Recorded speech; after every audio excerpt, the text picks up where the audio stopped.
Le jour de son élection, le pape Léon XIV est apparu à la fenêtre du palais apostolique pour donner sa première bénédiction. Le monde entier observait, avide de paroles d'espérance, de direction et de clarté spirituelle. Au milieu de fragments d'une brève homélie, prononcée en latin puis traduite, il a prononcé une phrase qui allait provoquer une répercussion dans les couloirs du Vatican pendant des années. « L'amour de Dieu est… » Puis il s'est interrompu. Le silence s'est emparé de la place. C'était comme si une phrase avait été arrachée à l'instant crucial, comme si quelque chose de trop profond pour être exprimé avait été délibérément laissé en suspens. Depuis, des théologiens, des journalistes religieux et des fidèles attentifs ont tenté de comprendre ce qui s'était passé. Que voulait dire Léon XIV avec cette phrase inachevée? Pourquoi ne l'a-t-il pas terminée? Et pourquoi n'en a-t-il plus jamais parlé ensuite? Cette phrase est devenue un symbole, un écho du mystère entourant l'amour divin, mais aussi une invitation à chercher, à contempler et à se convertir. Cette vidéo est une plongée dans cette vérité oubliée, non dissimulée par peur, mais peut-être tue par révérence. Et aujourd'hui, plus que jamais, elle doit être révélée. Qui était le pape Léon XIV? Léon XIV, né Gregorio Angelo Marelli, a été élu dans un contexte ecclésial troublé. L'Église faisait face à des tensions internes entre conservateurs et progressistes, ainsi qu'à une perte croissante d'influence dans les pays européens sécularisés. Il était un homme peu loquace, mais profondément ranciné dans le silence spirituel. Connu parmi les cardinaux pour sa piété discrète, Marelli s'est distingué non par des discours enflammés, mais par des gestes concrets de charité et de simplicité. Avant d'accéder au trône du Pierre, il avait été archevêque dans une région rurale d'Italie, puis secrétaire de la Congrégation pour la doctrine de la foi. Là, il rédigea plusieurs avis sur des questions morales contemporaines, toujours avec fidélité à la tradition et à la parole de Dieu. Son élection fut considérée comme un choix d'équilibre. Un homme fidèle à la doctrine, sans rigidité pharisienne, sensible à la souffrance humaine, sans compromis doctrinaux.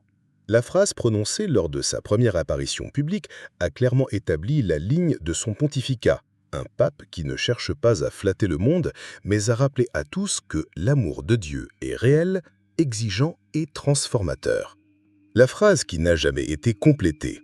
Des sources internes au Vatican rapportent que la phrase avait été initialement écrite dans ses notes personnelles. Selon l'un de ses plus proches collaborateurs, il aurait terminé cette phrase lors d'une rencontre privée avec des séminaristes. L'amour de Dieu est plus exigeant que n'importe quelle loi, car il ne se contente pas de fragments, il veut l'homme entier. Cette phrase, bien qu'elle n'ait jamais été publiée officiellement, a circulé discrètement parmi les évêques et les théologiens. Certains l'ont accueillie comme une profonde intuition spirituelle, d'autres comme une vision trop rigoureuse pour le monde moderne. Mais le fait demeure, cette phrase est solidement fondée dans l'Écriture sainte et la tradition de l'Église. Dans la première lettre de Saint Jean, on lit « Dieu est amour ». 1 Jean 4, 8. Mais cet amour, tel que révélé dans l'Évangile, est crucifié. C'est un amour qui se donne, qui se livre jusqu'au bout, qui pardonne, mais qui purifie et exige aussi la conversion. L'amour qui exige tout. Le problème de nombreux discours contemporains sur Dieu est qu'ils ont réduit son amour à un simple sentiment, à une acceptation passive, une sorte de tolérance universelle qui ne transforme ni ne sanctifie.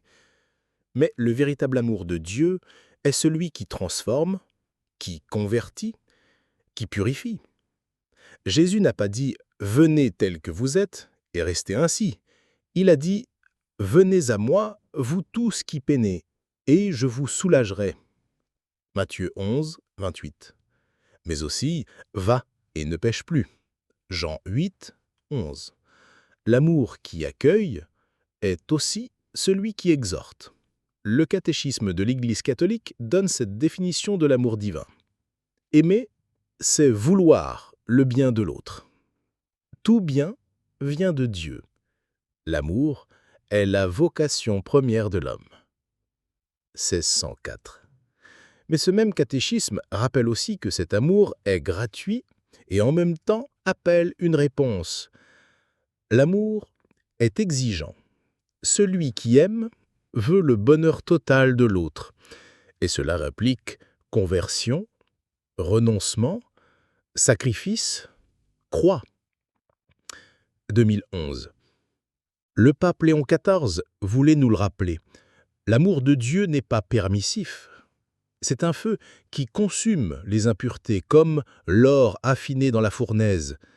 Et quiconque désire être aimé par Dieu doit accepter d'être façonné, purifié, transformé. Le silence qui interpelle. Pourquoi le nouveau pape n'a-t-il jamais repris ce sujet? On sait que le successeur de Léon XIV a adopté un style pastoral plus centré sur l'écoute et la miséricorde visible, évitant les thèmes qui pouvaient sembler trop durs pour un monde fatigué, blessé et souvent éloigné de la vie sacramentelle. Cependant, de nombreux théologiens ont averti des risques d'un discours focalisé uniquement sur l'accueil, oubliant l'exigence évangélique de conversion. L'amour sans vérité devient complaisance. La vérité sans amour devient cruauté. L'Église a toujours cherché l'équilibre entre les deux.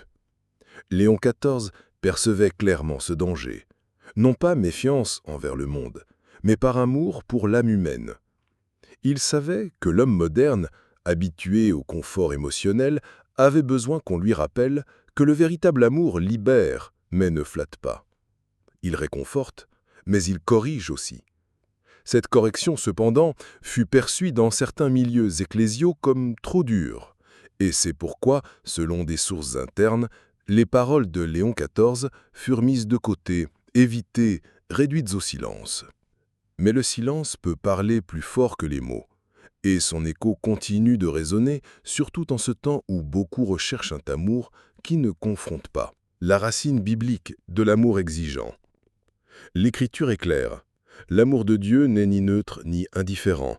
C'est un amour qui agit, qui transforme, qui appelle à une réponse.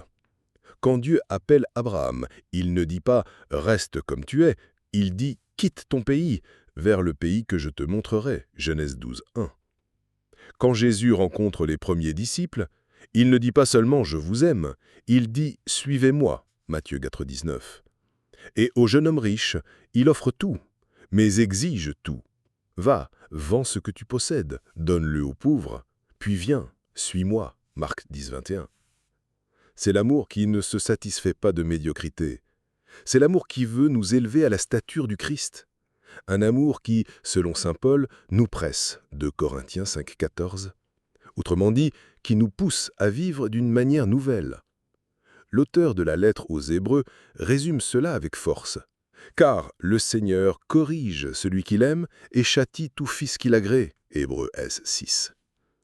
L'amour de Dieu est donc pédagogique. Il éduque, il forme. Il ne veut pas seulement nous consoler, il veut nous sauver. Et pour cela, il doit nous façonner. Le témoignage des saints. Amour et croix. Aucun saint n'a ignoré cet amour exigeant de Dieu. Il n'y a pas de véritable croissance spirituelle sans croix, sans renoncement, sans détachement. Sainte Thérèse d'Avila disait que l'amour de Dieu est un feu qui brûle sans consumer, mais qui purifie sans cesse. Sainte Faustina Kowalska, dans son petit journal, écrit que les plus grandes grâces sont venues dans les moments de plus grande souffrance, car c'est alors qu'elle se sentait la plus proche du cœur de Jésus. Saint Jean de la Troie est encore plus direct. L'amour ne consiste pas à éprouver de grandes choses, mais à se dépouiller et s'humilier par amour de Dieu. Et sainte Thérèse de l'Enfant Jésus, docteur de l'Église, disait « Aimer, c'est tout donner et se donner soi-même ». Tous ont compris ce que le pape Léon XIV ne voulait pas que le monde oublie. Dieu nous aime totalement, et pour cela même, il attend notre don total. Un message d'une urgence nouvelle. Aujourd'hui plus que jamais, la phrase inachevée de Léon XIV doit être reprise, non pas pour curiosité théologique, mais par urgence spirituelle. Humanité a soif d'un amour qui guérisse, qui libère, qui donne un sens à la vie, et cet amour ne se trouve qu'en Dieu, mais pas dans une version superficielle, uniquement dans l'amour vrai, exigeant, qui transforme et sauve. La mission de l'Église est d'annoncer cet amour, non seulement par les paroles, mais par le témoignage, dans la liturgie, dans la doctrine, dans la charité concrète. Le silence de Léon XIV ne peut perdurer. Sa phrase doit se compléter dans chaque cœur, par les actes, le don de soi, la sainteté. La formation du cœur. Comment Dieu éduque ses enfants? Dieu est Père, et un Père qui aime vraiment éduque. Il corrige, il forme. L'amour divin n'est ni possessif ni manipulateur, mais il est formateur. Il façonne avec patience, il attend avec miséricorde, mais il n'abandonne jamais le projet de sainteté. Dans le livre des Proverbes, on lit « Mon fils, ne méprise pas la correction du Seigneur, et ne te rebute pas de sa réprimande. Car le Seigneur reprend celui qu'il aime, comme un père le fils qu'il chérit. » Cette pédagogie divine est présente à toutes les étapes de la vie chrétienne, depuis l'enfance de la foi, lorsque le croyant ressent le réconfort de la grâce, jusqu'aux luys obscurs de l'âme, lorsque Dieu semble se retirer, non par cruauté, mais pour purifier l'amour. L'amour que Dieu veut former en nous est un amour mûr, solide, constant, non pas un amour d'occasion, dépendant des bénédictions ou des sentiments, mais un amour qui persévère même lorsque tout semble s'effondrer. Sainte Catherine de Sienne écrivait « Plus les tempêtes augmentent, plus l'âme se repose fermement dans l'amour de Dieu. » Le pape Léon XIV voulait que les chrétiens reviennent à cet amour profond. Pas un amour qui seulement console, mais un amour qui édifie, purifie et fait grandir. Amour et vérité, le défi de la prédication aujourd'hui. L'une des crises les plus subtiles de l'évangélisation moderne est la peur d'annoncer la vérité au nom de la compassion. Beaucoup de pasteurs, animés d'une bonne intention pastorale, adoucissent ou omettent des vérités fondamentales de la foi catholique pour ne pas blesser, pour ne pas repousser. Mais la vérité ne blesse pas lorsqu'elle est dite avec charité. Au contraire, elle libère. Jésus a proclamé avec force « Vous connaîtrez la vérité, et la vérité vous rendra libre ». Il n'y a pas de libération sans vérité, et il n'y a pas de vérité sans amour. Le pape Léon XIV voulait restaurer cet équilibre. La phrase inachevée qui a marqué son pontificat n'était pas une erreur de communication. C'était un geste prophétique, un silence chargé de sens, qui nous pousse à poser une question essentielle. Que faisons-nous de l'amour de Dieu? Est-ce que nous utilisons cet amour comme une excuse pour rester dans le péché? Est-ce que nous l'avons réduit à un simple sentiment d'accueil? Ou est-ce que nous le laissons nous transformer? L'amour de Dieu demande une réponse, et cette réponse, c'est la sainteté. Une vie transformée par l'amour de Dieu. Quand nous comprenons la profondeur de l'amour divin, notre vie ne peut plus rester la même. Une fois touché par cet amour, le cœur humain est appelé à changer de direction. La conversion, dans son sens premier, signifie se tourner vers Dieu, vers sa volonté, vers le vrai bien. Le catéchisme enseigne que la conversion est d'abord l'œuvre de la grâce de Dieu qui fait revenir nos cœurs à lui. Mais cette grâce attend notre coopération. Dieu ne force personne à changer. Il invite, il appelle, il attend. Et lorsque nous disons oui, il commence une œuvre nouvelle. Il transforme les douleurs en chemin, les croix en pontre, les chutes en apprentissage. C'est pourquoi l'amour de Dieu, bien qu'il soit parfois difficile à comprendre, est le plus grand trésor que nous puissions recevoir. Le pape Léon XIV en était convaincu. Il voulait que l'Église cesse de traiter l'amour de Dieu comme une notion abstraite et qu'elle la place au centre de la vie chrétienne, avec toutes ses conséquences. Un héritage à redécouvrir. Aujourd'hui, plus que jamais, la phrase inachevée de Léon XIV doit être reprise, non pas simplement par curiosité théologique, mais parce qu'elle touche à la survie même de notre âme. L'humanité est assoiffée d'un amour qui guérit, qui libère, qui donne un sens. Et cet amour ne se trouve qu'en Dieu, mais pas sous une forme édulcorée, uniquement dans l'amour vrai, exigeant, qui transforme et sauve. La mission de l'Église est d'annoncer cet amour, non seulement par des mots, mais par l'exemple, dans la messe, dans la doctrine, dans les actes de miséricorde. Le silence de Léon XIV de devenir une réponse vivante dans nos cœurs, par nos actions, notre don de nous-mêmes et notre recherche de sainteté. La phrase complète le témoignage non officiel. L'un des documents privés les plus commentés parmi les théologiens proches du pontificat de Léon XIV est une homélie jamais publiée officiellement. Elle fut écrite à la main, conservée pendant des années dans les archives personnelles d'un cardinal de la curie romaine, et révélée seulement après la mort du pape, de façon non officielle. Dans le passage final, il écrit « L'amour de Dieu est plus fort que la mort, plus exigeant que le péché, plus doux que tout réconfort humain, et plus profond que toute raison. Ce n'est pas un sentiment, mais une personne. Ce n'est pas une idée, mais une croix. Ce n'est pas seulement le pardon, mais un appel. Il me regarde, me blesse, me relève et m'appelle à tout donner. » Cette description nous conduit directement au Christ crucifié. Le sommet de l'amour de Dieu n'est pas le réconfort, c'est le don total. Et celui qui désire aimer comme Dieu aime doit emprunter le même chemin, celui du sacrifice. C'est pourquoi la phrase qui avait commencé par un silence public se termine par un cri silencieux. Dieu me veut tout entier, pas seulement une partie. Le témoignage de ceux qui ont compris. Il existe, à travers les âges, des hommes et des femmes qui ont compris cet appel radical. Des personnes simples, souvent anonymes, qui ont vécu l'Évangile avec intensité.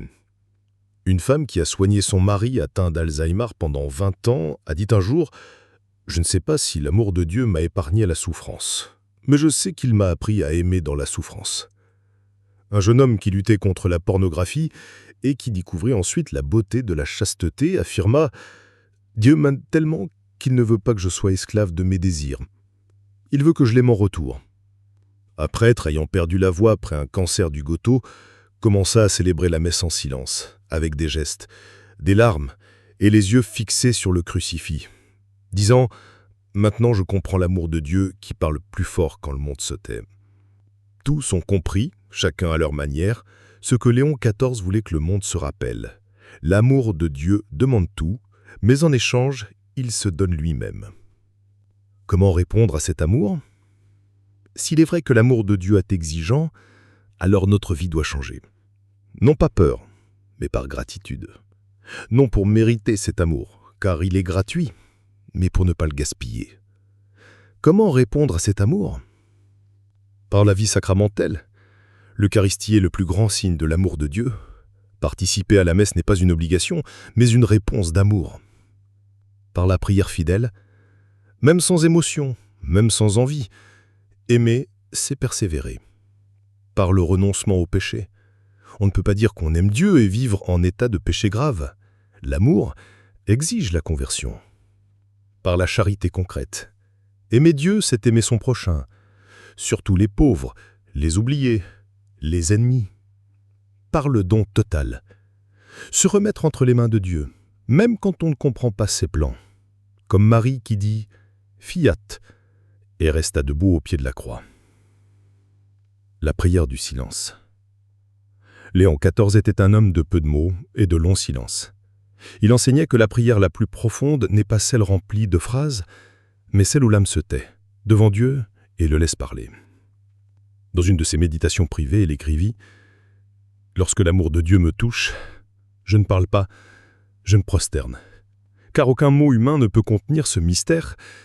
Seule l'adoration silencieuse comprend l'infini. » Peut-être est-ce pour cela qu'il a laissé sa phrase inachevée en public, non pas par, mais par révérence. Car l'amour de Dieu est si immense qu'on ne peut que le recevoir à genoux. Le défi pour nous aujourd'hui.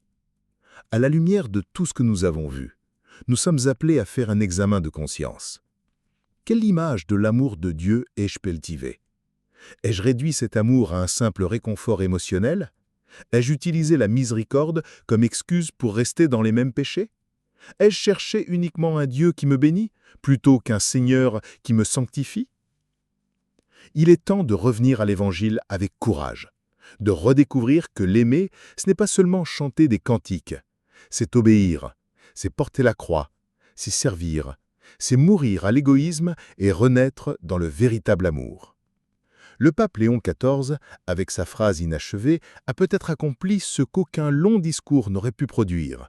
nous confronter à la question la plus essentielle de la vie spirituelle. Est-ce que j'aime vraiment Dieu ou est-ce que j'aime seulement les bienfaits qu'il m'accorde? Suis-je prêt à le laisser me transformer, même si cela me coûte? Suis-je prêt à tout perdre s'il le faut pour le gagner? Une prière finale. En ce moment, nous vous invitons à faire silence en vous, à rassembler votre cœur et à offrir cette brève prière d'abandon. Seigneur mon Dieu, je ne comprends pas entièrement ton amour. Parfois il me réconforte, parfois il me défie, parfois il guérit, parfois il me blesse. Mais je crois que tout vient de toi. Je sais que tu m'aimes, et pour cela, tu veux tout de moi. Prends ce que je suis, brise ce qui doit être brisé, rétablis ce qui est tordu. Je veux t'appartenir, pas à moitié, mais entièrement. Apprends-moi ton amour. Apprends-moi à y répondre avec fidélité. Amen. Invitation finale. Si ce message a touché votre âme, si la phrase de Léon XIV a résonné en vous, ne laissez pas cela s'arrêter ici. Laissez cette semence grandir. Revenez à la prière. Reprenez le chemin. Allez vous confesser. Recevez la communion. Priez le rosaire. Asseyez-vous en silence devant le Saint-Sacrement. Et surtout, aimez. Aimez comme Dieu aime. Sans réserve, en profondeur, dans la vérité. Partagez cette vidéo avec quelqu'un qui a besoin de redécouvrir le vrai visage de l'amour divin. Et écrivez en commentaire qu'est-ce que l'amour de Dieu signifie pour vous aujourd'hui. Abonnez-vous à la chaîne pour recevoir chaque semaine de nouveaux enseignements. Votre présence ici a un sens. Que le silence de Léon XIV devienne en nous une réponse vivante, complète et sainte.